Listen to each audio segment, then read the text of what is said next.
Now the first item is called bursting brownies. Now I know what a brownie is. They're an oated gingerbread that hails from Orkney in Shetland. The bursting part, however, I discovered was alluding to a way of cooking an ancient grain called bear. B-E-R-E. It's a type of barley that has been grown for thousands of years, and today the only known commercial grower and mill is found in Orkney. Barony Mill. The details for cooking bursting can be found in the pages of Florence's The Scots Kitchen. To make bursting, a good fire of red peat embers and hot ashes was needed. A big three-toed pot was set on the hearth at the foot of the peat fire and packed down on the red-hot ashes. A few handfuls of beer and oats, in roughly equal quantities, were put into the pot to be burst in the drying. It was constantly stirred with a wooden spoon and kept from burning.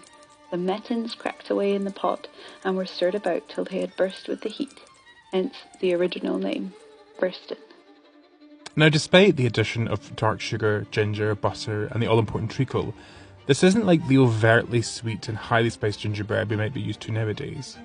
I found references of it being eaten with breakfast, or meat and cheese, or thickly spread with butter. Given the age of bear meal, and its popularity in the north of Scotland, it's safe to assume that dishes like bursting brownies will have been eaten at Halloween for centuries. The next items mentioned on the Halloween hamper were legs of Vivda and sparrows. I had never heard of either of these before, but both are referenced in Cookery for Northern Wives, a Shetland cookery book first published in 1925. Now from what I can tell, Vivda was a mutton that was dry without salt in a stone hut. It stayed around until the 1850s, when it was believed that salt and an improved income had a big change in the palate of a Shetlander. What took over was Reestit mutton, a salted and dried shoulder of mutton. So I got in touch with Claire from Taste of Shetland, who introduced me to the Scalloway Meat Company, a butcher first established in Shetland in 1925.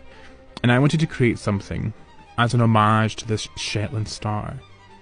Inspired by Marion Armitage and her wonderful book on Shetland food, I created some Reestit mutton hand pies, a perfect addition for going door to door on Halloween.